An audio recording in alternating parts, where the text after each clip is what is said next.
Hello everyone, welcome back to my channel Vedanti's hobby and blog. आज मी बनवणार आहे साबुदाण्याचे वडे. चला तर आपण रेसिपीला सुरुवात करूया. तुम्हाला ही रेसिपी आवडली तर लाईक करा, शेअर करा आणि सबस्क्राईब करायला विसरू नका. साबुदाणे वडे बनवण्यासाठी इथे 3 वाटी मी साबुदाणे घेतले आहेत. साबुदाणे आपल्याला स्वच्छ धुवून घ्यायचे आहेत. मी इथे 2 वेळा साबुदाणे धुवून घेतले आहे. त्यानंतर त्यामध्ये पाणी घालायचं आहे. साबुदाण्याच्या वरती अर्धा इंच पाणी आपल्याला ठेवायचं आहे. साबुदाणे आपल्याला रात्रभर भिजत घालायचे आहे. तुमच्याकडे वेळ नसेल तर साबुदाणा बनवायच्या आधी 4 तास तुम्ही भिजत घालून ठेवा. साबुदाणे मी रात्रभर पाण्यात भिजत ठेवले होते. आता छान ते भिजून आले आहे. साबुदाणे आपल्याला हाताने दाबून बघायचे आहे. साबुदाणे छान भिजले आहेत. आता आपल्याला बटाटे उकळत ठेवायचे आहेत. 2 बटाटे मी घेतले आहेत आणि कुकरला लावून उकडून घेतले आहेत. आता चमच्याच्या साहाय्याने ते आपल्याला अशा पद्धतीने मॅश करून घ्यायचे आहेत. आता मी हे दोन्ही बटाटे मॅश करून घेणार आहे. आता आपले बटाटे मॅश करून झाले आहेत. आता आपण बटाट्यामध्ये सर्व साबुदाणा घालूया.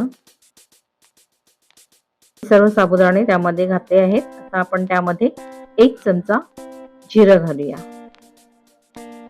आणि त्यानंतर मी इथे 4-5 तिखट मिरच्या घेतल्या आहेत. तुम्ही तुमच्या आवडीप्रमाणे घ्या.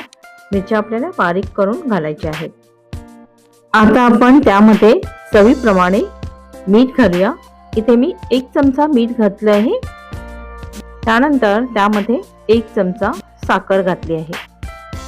थोडीशी कोथिंबीर घालायची आहे आणि हे सर्व छान मिक्स करून घ्यायचं आहे. बटाटा त्यामध्ये एकजीव करून घ्यायचा आहे. आता बटाटा छान मिक्स करून झाला आहे. आता आपण त्यामध्ये शेंगदाण्याचं कूट घालूया. इथे 1 वाटी मी शेंगदाण्याचं कूट घेतलं आहे. आता शेंगदाण्याचे कूट छान मिक्स करून घेऊया. आता हे सर्व छान एकजीव करून घ्यायचं आहे आणि त्यानंतर आपल्याला छोटे छोटे साबुदाणे वडे बनवायचे आहे.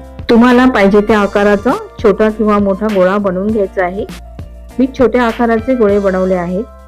आता हा गोळा हाताच्या मध्यभागी घेऊन हाताने दाबून चपटा करून घ्यायचा आहे. अशा प्रकारे मी 5-6 वडे बनवून घेणार आहे. आता आपले वडे बनवून झाले आहेत.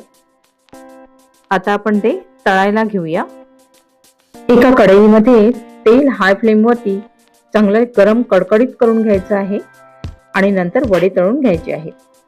अशा गरम तेलामध्ये वडे तळले की वडे खाली चिकटत नाहीत.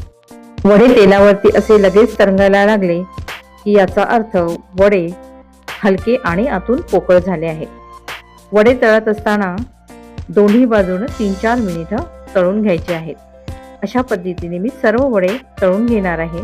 तुम्हाला ही रेसिपी आवडली असेल तर लाईक करा, शेअर करा आणि सबस्क्राईब करायला विसरू नका. परत भेटूया एका नवीन रेसिपी सहित. तोपर्यंत take care. Thank you for watching.